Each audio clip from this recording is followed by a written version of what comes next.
ಇದು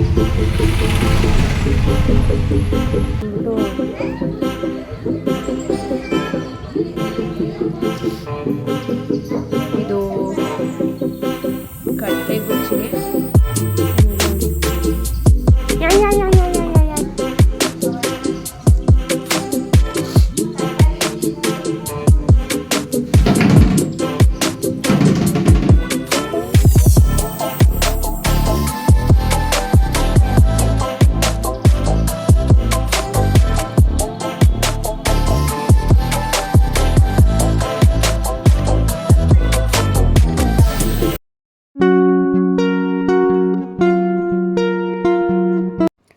hi hello ನಮಸ್ಕಾರ, welcome back ಬಿಂದು ವ್ಲಾಗ್ ಕನ್ನಡ. ಎಲ್ಲರೂ ಹೇಗಿದ್ದೀರಾ?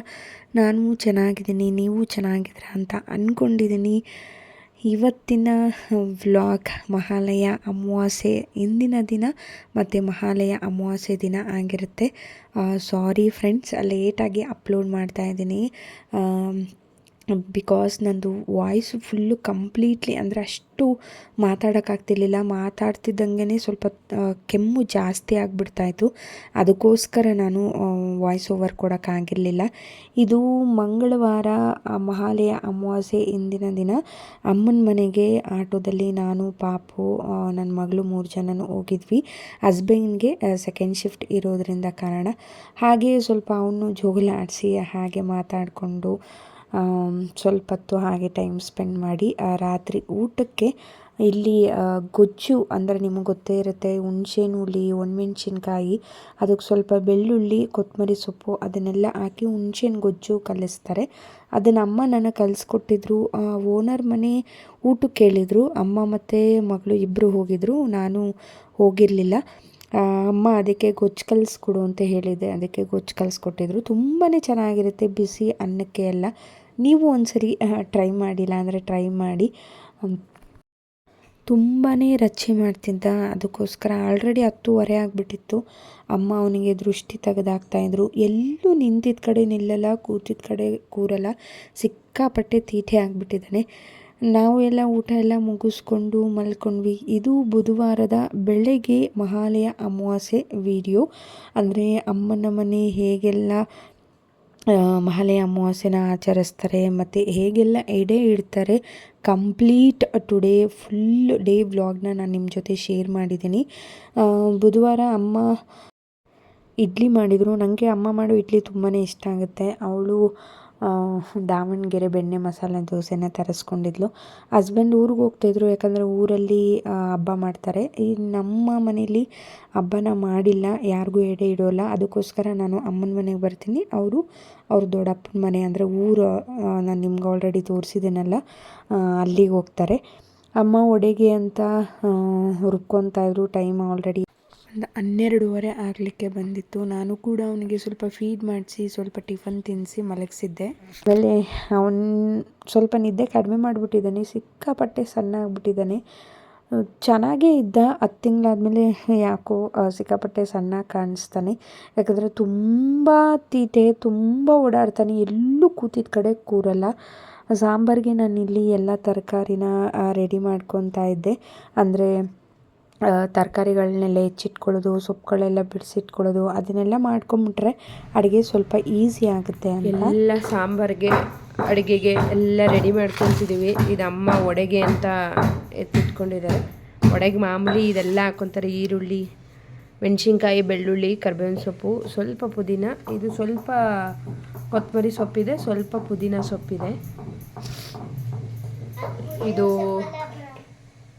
ಕಡಲೆ ಗೊಜ್ಜಿಗೆ ನೋಡಿ. ಚೀಚೆ ಸಣ್ಣ ಆಗ್ಬಿಟ್ಟ ಯಾಕೋ ಇತ್ತೀಚೆಗೆ. ಇದು ಕಡಲೆ ಗೊಜ್ಜಿಗೆ ಎತ್ತಿಟ್ಟವ್ರೆ, ಆಗದಂಗೆ ಕಟ್ ಮಾಡಿದ್ದೀನಿ. ಇದು ಸಾಂಬಾರಿಗೆ ಎಲ್ಲ ಥರ ತರಕಾರಿನೂ ಹಾಕೋಬೇಕು. ಇಲ್ಲಿ ನಾನು ಮೂಲಂಗಿ, ಕ್ಯಾರೆಟು, ಬದನೆಕಾಯಿ ಮತ್ತು ಗೆಡ್ಡೆಕೋಸು, ಆಲೂಗಡ್ಡೆ ಎಲ್ಲ ಥರ ಒಂದು 5-6 ಥರ ತರಕಾರಿ ಹಾಕ್ಕೊಂಡಿದ್ದೀನಿ. ಪ್ಲಸ್ ಇದಕ್ಕೆ ಕುಂಬಳಕಾಯಿನ ಹಾಕೋಬೇಕು. ನಮ್ಮಲ್ಲಿ ಕುಂಬಳಕಾಯಿನ ಹಾಕದೆ ಮಹಾನವಮಿ ಏನೋ ಸಮಥಿಂಗ್ ನಾವು ಮಾರ್ಲಾಮಿ ಅಂತಲೇ ಕರೆದು ರೂಢಿ. ಇದನ್ನು ಹಾಕೊಳ್ದೆ ಮಾಡಲ್ವಂತೆ, ಸಾಂಬಾರು ಮಾಡೋ ಹಾಗೆ ಇಲ್ಲ ಅಂತಿದ್ರು.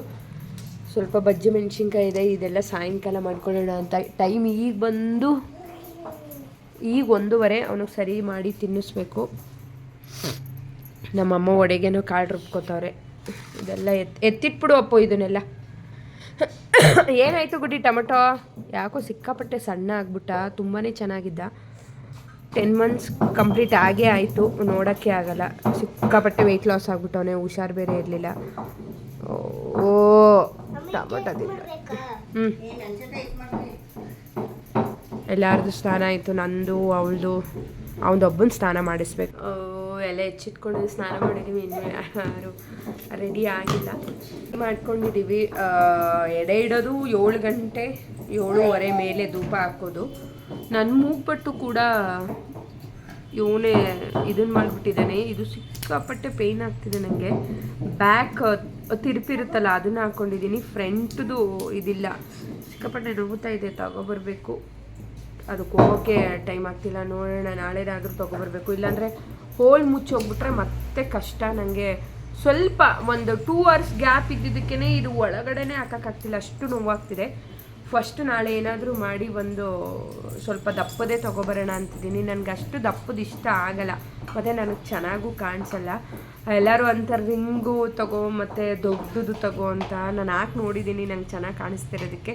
ಎಷ್ಟು ಮೂಗ್ಬಟ್ಟಾಗೋಯ್ತು. ಇವ್ನು ಬಂದಮೇಲೆ 3 ತಿಂಗಳಲ್ಲಿ ಒದ್ದು ಹಾಳು ಮಾಡಿಬಿಟ್ಟ.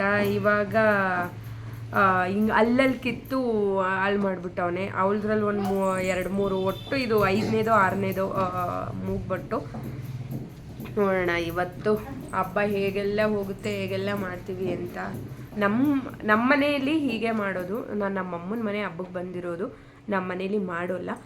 ನೋಡೋಣ ಇಲ್ಲಿ ಹೇಗೆ ಮಾಡ್ತಾರೆ ಅಂತ ನಿಮ್ಮ ಜೊತೆ ತೋರಿಸ್ತೀನಿ. ನೀವು ಹಬ್ಬ ಎಲ್ಲ ಹೇಗೆಲ್ಲ ಮಾಡಿದ್ರಿ ಅಂತ ನಂಗೆ ಕಮೆಂಟ್ ಸೆಕ್ಷನಲ್ಲಿ ತಿಳಿಸಿ. ಅವನೆಲ್ಲ ಚೆಲ್ಬಿಡ್ತಾನೆ ಅಂತ ಎಲ್ಲ ಮೇಲೆತ್ತಿಟ್ಬಿಟ್ಟವಳೆ.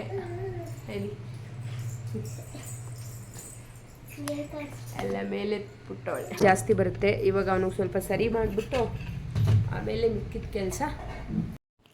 ನೋಡ್ತಿದ್ದಂಗೆ 1:40 ಆಗೇ ಹೋಯ್ತು. ಎಷ್ಟು ಬೇಗ ಟೈಮ್ ಆಗೇ ಹೋಗುತ್ತೆ ಕೆಲಸ ಇರೋ ಟೈಮಲ್ಲಿ ಅಂತ ಗೊತ್ತೇ ಆಗೋಲ್ಲ. ಸರಿ ಮಾಡಿಬಿಡೋಣ, ನೈಟ್ ಬೇಕಾದರೆ ಅನ್ನ ತಿನ್ಸಿದ್ರೆ ಆಯಿತು ಅಂತ ಇವಾಗ ಸರಿ ಮಾಡ್ಕೊತಿದ್ದೀನಿ. ಅವನಿಗೆ ಸರಿ ಮಾಡಿ ತಿನ್ನಿಸಿ ನಾನು ಕೂಡ ಅವನ್ನ ಮಲಗಿಸಿ ಅಡುಗೆ ಮನೆಗೆ ಬಂದೆ.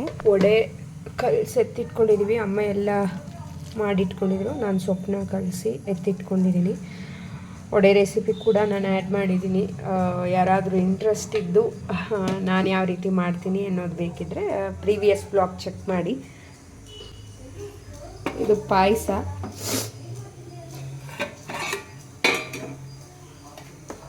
ಈ ರೀತಿ ನನಗೆ ಮಾಡೋಕ್ಕೆ ಬರಲ್ಲ. ಏನೋ ಫಸ್ಟು ತುಪ್ಪದಲ್ಲಿ ಗೋಡಂಬಿ ದ್ರಾಕ್ಷಿನ ಹುರ್ಕೊಂಡು ಎತ್ತಿಟ್ಕೊಂಡು, ಮತ್ತೆ ತುಪ್ಪದಲ್ಲಿ ಹೆಸರುಬೇಳೆನ ಹುರಿದು ಸಪ್ರೇಟಾಗಿ ಮತ್ತೆ ಎತ್ತಿಟ್ಕೊಂಡು, ಆಮೇಲೆ ಸ್ವಲ್ಪ ಶಾವಿಗೆ ಹಾಕಿ ಅದನ್ನು ಮತ್ತೆ ಹುರಿದು ಎತ್ತಿಟ್ಕೊಂಡು, ಒಂದು ಜಾರಿಗೆ ಅಕ್ಕಿ ಬಿಸಿ ಮಾಡಿಕೊಂಡು ಆ ಅಕ್ಕಿನ ಸ್ವಲ್ಪ ಒಂದು ಬಟ್ಲಲ್ಲಿ ನೆನೆ ಹಾಕಿ ಇಟ್ಕೋಬೇಕು. ಅದಾದಮೇಲೆ ಜಾರಿಗೆ ನೆನೆಸಿರೋ ಅಂತಹ ಅಕ್ಕಿ, ಸ್ವಲ್ಪ ಕಾಯಿ ತುರಿ, ಅದಾದಮೇಲೆ ಕಾಯಿ ತುರಿ ಆದಮೇಲೆ ಏನು ಹಾಕ್ಬೇಕಮ್ಮ? ಅಕ್ಕಿ ಕಾಯಿ ತುರಿ, ಗಸಗಸೆ, ಆಮೇಲೆ ಒಂದು 2-3 ಏಲಕ್ಕಿನ ಹಾಕಿ ಪೇಸ್ಟ್ ಮಾಡ್ಕೋಬೇಕು. ಅದಾಗಿ ಒಂದು ಕಡೆ ಎತ್ತಿಟ್ಕೊಂಡಾದ್ಮೇಲೆ ಒಂದು ಚಿಕ್ಕ ಕುಕ್ಕರಿಗೆ ತುಪ್ಪದಲ್ಲಿ ಹುರ್ಕೊಂಡಿದ್ವಲ್ಲ ಹೆಸರು ಬೇಳೆನ ಅದನ್ನು ಹಾಕಿ ಕೂಗಿಸಿ ಎತ್ತಿಟ್ಕೋಬೇಕಂತೆ. ಅದಾದಮೇಲೆ ಫೈನಲಾಗಿ ಒಂದು ಪಾತ್ರೆ ಇಟ್ಟು ಹೆಸರು ಬೇಳೆಗೆ ಎಷ್ಟು ಬೇಕೋ, ಸಿಹಿಗೆ ಎಷ್ಟು ಬೇಕೋ ಅಷ್ಟು ಬೆಲ್ಲನ ಹಾಕಿ ಬಿಸಿ ಮಾಡಿ ಒಂದು ಪಾತ್ರೆ ಇಟ್ಕೊಂಡು ಅದಕ್ಕೆ ಏನು ಪೇಸ್ಟ್ ಮಾಡಿದ್ವಲ್ಲ ಆ ಪೇಸ್ಟು ಮತ್ತು ಹೆಸರು ಬೇಳೆ ಬೇಯಿಸಿದ್ದು, ಅದಕ್ಕೆ ಬೆಲ್ಲ ಸೇರಿಸಿದ್ದು, ಆಮೇಲೆ ಸ್ವಲ್ಪ ಶಾವಿಗೆ ಹುರ್ಕೊಂಡಿದ್ವಲ್ಲ ಅದು ಅಷ್ಟೂ ಹಾಕಿ ಮಿಕ್ಸ್ ಮಾಡಿಕೊಂಡು, ಆಮೇಲೆ ಇನ್ನೇನು ಹಾಕೋಬೇಕವ? ಅಷ್ಟೇ ಅಲ್ಲ, ಜಾರಲ್ಲಿರೋದು ಬಗ್ಗಿಸ್ಕೊಂಡು ಹೆಸರುಬೇಳೆ ಇದು ಎಲ್ಲ ಬೇಯಿಸಿದ್ದು ಹಾಕ್ಕೊಂಡು ಗೋಡಂಬಿ ತುಪ್ಪದಲ್ಲಿರೋ ಹುರ್ಕೊಂಡಿದ್ದೆಲ್ಲ ಹಾಕ್ಬಿಟ್ಟು ಶಾವಿಗೆ ಹುರ್ಕೊಂಡಿದ್ದು ಹಾಕಿದ್ರೆ ಅರ್ಧ ಲೋಟ ಹಾಲು ಹಾಕೋಬೇಕಂತೆ. ಇದಕ್ಕೆ ಅರ್ಧ ಲೋಟ ಹಾಲು ಹಾಕ್ಕೊಂಡ್ರೆ ಈ ರೀತಿ ಪಾಯಸ ರೆಡಿಯಾಗಿರುತ್ತೆ. ಇದು ಎಲ್ಲ ಊರ ಕಡೆ ಮಾಡೋದು. ಈಗೆಲ್ಲ ಇಲ್ಲಿ ಶಾವಿಗೆ ಪಾಯಸ ಸಬ್ಬಕ್ಕಿ ಪಾಯಸ ಆ ಥರದ್ದೆಲ್ಲ ಏನೇನೋ ಮಾಡ್ತಾರೆ. ಬಟ್ ಈ ರೀತಿ ನಮ್ಮ ಮನೇಲಿ ಅಮ್ಮನ ಮನೇಲಿ ಮಾಡೋವಂಥದ್ದು ನಂಗೆ ಈ ರೀತಿ ಬರಲ್ಲ. ಮನೇಲಿ ಯಾವಾಗಾದರೂ ಒಂದು ರೀತಿ ಟ್ರೈ ಮಾಡಿ ನೋಡೋಣ ಅಂತ. ಇನ್ನೂ ಅಡುಗೆ ಎಲ್ಲ ಮಾಡ್ಕೋಬೇಕು, ನೋಡೋಣ. ಅಡುಗೆ ಫೈನಲಾಗಿ ಎಲ್ಲ ಮುಗೀತು. ಮುದ್ದೆ ಎಲ್ಲನೂ ಮಾಡಿ ಇಟ್ಕೊಳ್ಳೋಷ್ಟೊತ್ತಿಗೆ ಒಂದು 6 ಗಂಟೆ ಆಗೇ ಹೋಯ್ತು. ಇಲ್ಲಿ ಮನೆ ಸ್ವಲ್ಪ ಚಿಕ್ಕದು ಇರೋದ್ರಿಂದ ಅಮ್ಮ ಸೋಫಾನ ಈ ಕಡೆಗೆ ಹಾಕಿ ಅವಾಗ ತಾನೇ ಪಾಪ ಕೂತಿದ್ರು. ನಾನು ಒಂದು ಸರಿ ಮನೇನ ಮಾಪ್ ಮಾಡ್ಕೊಬಂದೆ. ಇವಾಗ ಇನ್ನೇನು ಎಡೆ ಇಡೋ ಟೈಮ್ಗೆ ಬೋಂಡ ಮತ್ತು ಬಜ್ಜಿ ಮಾಡ್ಕೊಂಬಿಡೋಣ ಅಂತ ಮಾಡ್ಕೊತಿದ್ದೀನಿ. ಅಂದರೆ ಸ್ವಲ್ಪನೇ ಕಲಸಿಟ್ಕೊಂಡಿರೋದು, ಎಡೆಗಿಟ್ಟಿದ್ದು ತಿನ್ನೋಕ್ಕಾಗೋದಿಲ್ಲ ಅಂತ ಈಗ ಫಸ್ಟು ಬೋಂಡ ಮಾಡ್ಕೊತಿದ್ದೀನಿ. ಬರೀ ಎಡೆಗಾಗೋಂಗೆ 3-4 ಅದೇ ರೀತಿ ಮಾಡ್ಕೊತೀನಿ. ಎಲ್ಲನೂ ಸಪ್ರೇಟಾಗಿ ಕಲಸಿ ಎತ್ತಿಟ್ಕೊಂಬಿಟ್ಟಿದ್ದೆ. ಅಂದರೆ ವಡೆಗೆ ಮತ್ತು ಬೋಂಡಕ್ಕೆ ಮತ್ತು ಬಜ್ಜಿಗೆ ಅದನ್ನೆಲ್ಲ ಸಪ್ರೇಟಾಗಿ ಮಾಡಿ ಇಟ್ಕೊಂಡಿದ್ದೆ. ನಾನು ಮದುವೆ ಆದಾಗಿಂದ ನಮ್ಮ ಮನೆಯಲ್ಲಿ ಮಹಾಲಯ ಅಮಾವಾಸ್ಯೆ ನಡೆಸ್ಕೊಂಡು ಬಂದಿಲ್ಲಂತೆ. ಅಂದರೆ ಆವಾಗಿಂದನೂ ಅವರು ಮಾಡ್ಕೊಂಡು ಬಂದಿಲ್ವಂತೆ. ನಾನು ಮದುವೆ ಆದಾಗಿಂದ ಇಲ್ಲಿ ಅಂದರೆ ಹಸ್ಬೆಂಡ್ ಮನೆ ಮಾಡಿದ್ದು ನೋಡಿಲ್ಲ, ಅವರು ಕೂಡ ನಡ್ಸ್ಕೊಂಡು ಬಂದಿಲ್ಲ. ಅದಕ್ಕೋಸ್ಕರ ನಾನು ನಮ್ಮ ಹಬ್ಬದ ಟೈಮಲ್ಲಿ ನಾನು ನಮ್ಮ ಅಮ್ಮನ ಮನೆಗೆ ಬರ್ತೀನಿ. ಅಮ್ಮ ಅವರ ಅತ್ತೆ ಮಾವನಿಗೆ ಧೂಪ ಹಾಕ್ತಾರೆ. ಅಂದರೆ ನಮ್ಮ ಅಜ್ಜಿ ನಮ್ಮ ಅಪ್ಪಂಗೆ ಧೂಪ ಹಾಕ್ತಾರೆ, ಅಜ್ಜಿ ತಾತಂಗೆ. ಅದಕ್ಕೂ ವರ್ಷ ನಾನು ಇಲ್ಲಿಗೆ ಬಂದುಬಿಡ್ತೀನಿ. ಅಡುಗೆ ಕಾಳು ಗೊಜ್ಜು ಮತ್ತು ಎಲ್ಲ ಮಿಕ್ಸ್ ತರಕಾರಿ ಎಲ್ಲ ಹಾಕಿ ತರಕಾರಿ ಸಾಂಬಾರು. ಅಂದರೆ ಇದಕ್ಕೆ ಬೇಳೆ ಆ ಥರದ್ದೇನೂ ಹಾಕಿಲ್ಲ, ಅವರೆಕಾಳು ನೆನೆಸ್ಕೊಂಡಿದ್ರಲ್ಲ ಅದನ್ನು ಹಾಕ್ಕೊಂಡು ಸಾಂಬಾರು ಮಾಡಿದ್ದಾರೆ. ಕುಂಬಳಕಾಯಿ ಹಾಕಿದ್ದಾರೆ, ನೋಡ್ತಿರಬಹುದು. ಕುಂಬಳಕಾಯಿ ಹಾಕದೆ ಸಾಂಬಾರೇ ಮಾಡೋ ಆಗಿಲ್ವಂತೆ ಈ ಹಬ್ಬದಲ್ಲಿ. ಇದು ಬೋಂಡಕ್ಕೆ ಕಲಸಿಟ್ಕೊಂಡಿದ್ದೆ. ಇವಾಗ ಬೋಂಡ ಮಾಡ್ಕೊಂಡಿದ್ದೀನಿ, ಇವಾಗ ಬಜ್ಜಿ ಮಾಡ್ಕೊತಿದ್ದೀನಿ. ಎಡೆಗೆ ಎಷ್ಟಾಗುತ್ತೋ ಅಷ್ಟೇ ಮಾಡ್ಕೊತೀನಿ. ಯಾಕಂದರೆ ಮೆತ್ತಗಾದ್ಮೇಲೆ ಯಾರೂ ಬಾಯಿಗಿಡಲ್ಲ, ಸುಮ್ಮನೆ ವೇಸ್ಟ್ ಆಗುತ್ತೆ. ವರ್ಷವೂ ಇದೇ ಇದು. ಅದಕ್ಕೆ ಎಡೆಗೆ ಎಷ್ಟಾಗುತ್ತೋ 3-4 ಅಷ್ಟೇ ಮಾಡ್ಕೊತಾ ಇದ್ದೆ. ತುಂಬ ಚೆನ್ನಾಗಿ ಬಂದಿತ್ತು ಮೆಣಸಿನ್ಕಾಯಿ ಬಜ್ಜಿ. ಸ್ವಲ್ಪ ಅಕ್ಕಿ ಹಿಟ್ಟು ಓಂಕಾಳು ಸೇರಿಸ್ಕೊಳ್ಳಿ, ತುಂಬಾ ಚೆನ್ನಾಗಿ ಬರುತ್ತೆ. ಇವಾಗ ಫೈನಲಾಗಿ ಬೋಂಡ ಬಜ್ಜಿ ಮಾಡ್ಕೊಂಡ್ಮೇಲೆ ವಡೆ ಮಾಡ್ಕೊತಿದ್ದೀನಿ. ವಡೆನೂ ಅಷ್ಟೇ ಒಂದು 4 ಕರೆದು ಎತ್ತಿಟ್ಕೊತಿದ್ದೀನಿ. ನಮ್ಮ ಮನೆಗಳಲ್ಲೆಲ್ಲ ಟೈಮ್ ಇದ್ದರೆ ಕಜ್ಜಾಯ, ಚಕ್ಲಿ, ಕೋಡ್ಬಳೆ ಅದನ್ನೆಲ್ಲ ಮಾಡ್ಕೋಬೇಕು. ಮತ್ತು ಹಿರಿಯರಿಗೆ ಏನೇನು ಇಷ್ಟ ಆಗುತ್ತೆ, ಒಬ್ಬೊಬ್ಬರು ನಾನ್ ವೆಜ್ ಎಡೆ ಇಡ್ತಾರೆ, ಒಬ್ಬೊಬ್ಬರು ವೆಜ್ ಎಡೆ ಇಡ್ತಾರೆ. ಅಮ್ಮ ವೆಜ್ ಎಡೆ ಇಟ್ಕೊಂಬಂದಿರೋದು, ಯಾವತ್ತೂ ನಾನ್ ವೆಜ್ ಇಡಲ್ಲ. ಅದಕ್ಕೋಸ್ಕರ ನಾವು ವೆಜ್ಜೇ ಮಾಡ್ಕೊತೀವಿ. ಚಕ್ಲಿ, ಕೋಡ್ಬಳೆ, ಕರ್ಜಿಕಾಯಿ, ಕಜ್ಜಾಯ ಅದೆಲ್ಲ ಮಾಡ್ಕೊಳಕ್ಕಾಗದೇ ಇರೋದ್ರಿಂದ ಅದನ್ನು ಅಂಗಡಿಗಳಲ್ಲೇ ತಂದಿಟ್ಬಿಟ್ಟಿರ್ತಾರೆ. ಮನೇಲಿ ಅದು ರಿಸ್ಕು ಮತ್ತು ಒಬ್ಬರೇ ಮಾಡೋದಕ್ಕಾಗಲ್ಲ ಅನ್ನೋದಕ್ಕೋಸ್ಕರ ಏನು ಮಾಡಲಿಕ್ಕೆ ಹೋಗಲ್ಲ. ಈಗ ಫೈನಲಾಗಿ ಅಡುಗೆ, ಊಟ, ತಿಂಡಿ ಎಲ್ಲ ರೆಡಿ ಆಯಿತು. ಇವಾಗ ಎಡೆ ಇಟ್ಕೊತಿದ್ದೀನಿ.